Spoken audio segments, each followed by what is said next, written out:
Hi, this is Linda from Bloom Bay Create, and I have a new tutorial for you, or this is my very first tutorial for you.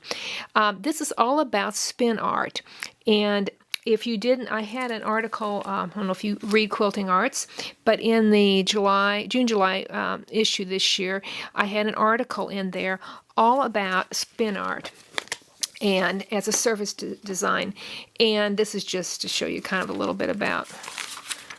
I had 5 different techniques on how to do that, and it was really interesting because I hadn't thought about using Sharpies, and that came across because of a blog I saw yesterday that she used Sharpies to make circles on fabric, and I thought, well, I can make them with my spin art machine. But anyway, to get back to the article, this was one of the little wall hangings I made with my spin art that was in Quilting Arts, and this other one is one that I made also.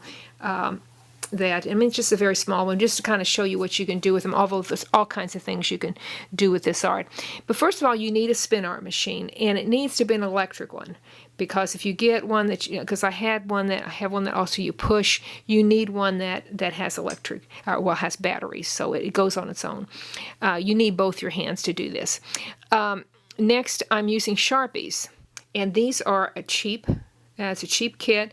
There are 8 of them in it, and I bought mine, I don't know, at either Joann's or Michael's with a coupon. So anyway, they're just, and they were the ones that I used if you saw my blog post on the visor, so that I made with Sharpies. But anyway, first you need to decide on your fabric. The fabric has to be 6 by 6, or it can be smaller, but it can't be any larger than that, or it won't spin. You can also do this on paper, which I did.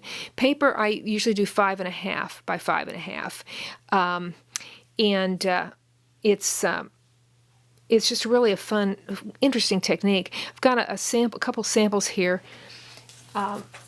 Before I really go and do it. And these are the paper. Now, I did this on watercolor paper, and I didn't try it on other paper. It's kind of scratchy looking, and it is neat, but it would look neater if it was on regular paper.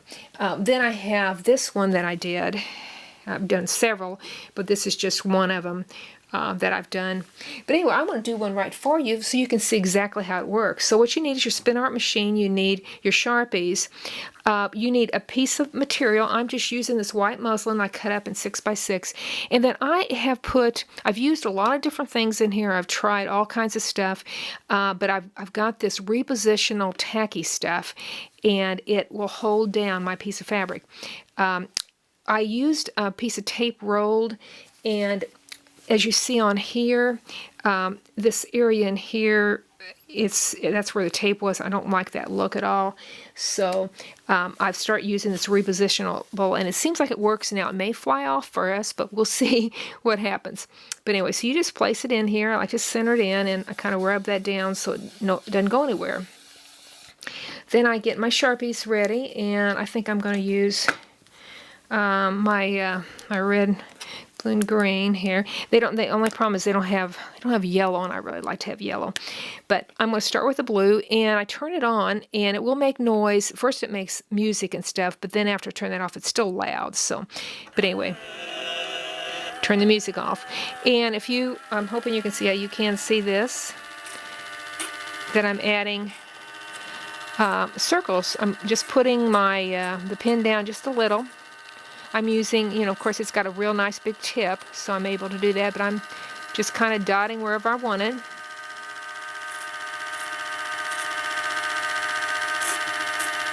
And I like to add extra to the lines to be sure they get a lot of marker.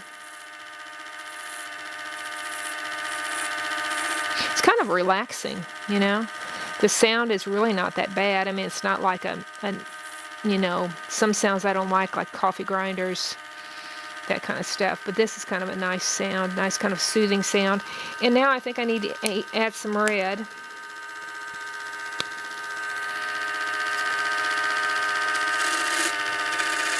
It's not a real hard touch, it's just kind of a light touch.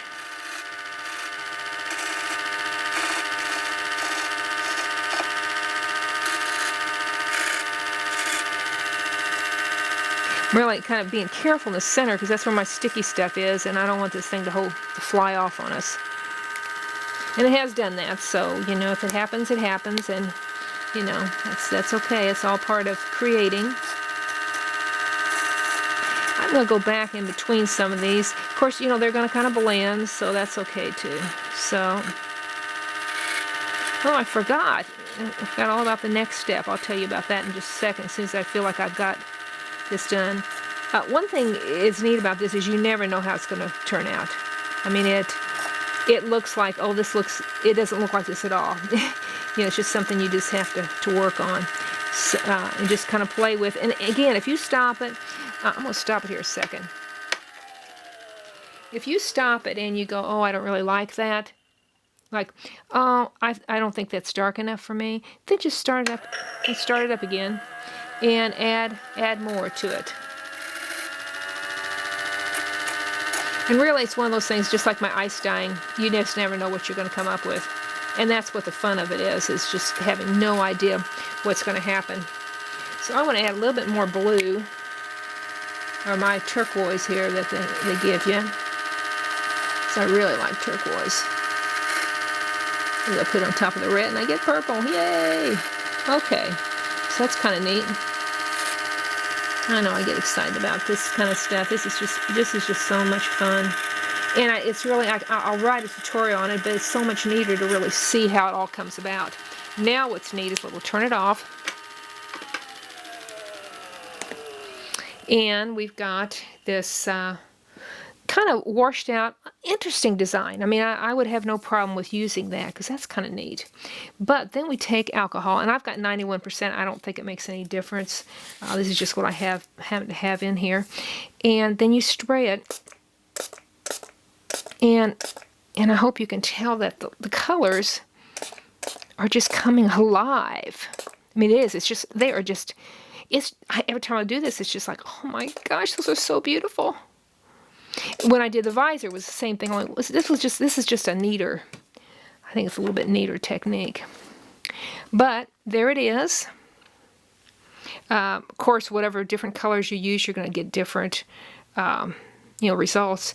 But that's it. And then what you do is you let it dry, and then you iron it, the heat set it, and then you can add this to whatever project you have. You can put in your art journal and make a really great page. I had even, I hadn't done it, but there was one, I'm going to use this as a sample, but I had thought about cutting it out and using it like that on a bag. So, I mean, there's just a lot of different ways you can use this. But anyway, I'm so glad that you came by and saw my tutorial on this spin art with Sharpies, and hope you'll try it. If you do give it a try, be sure and let me know.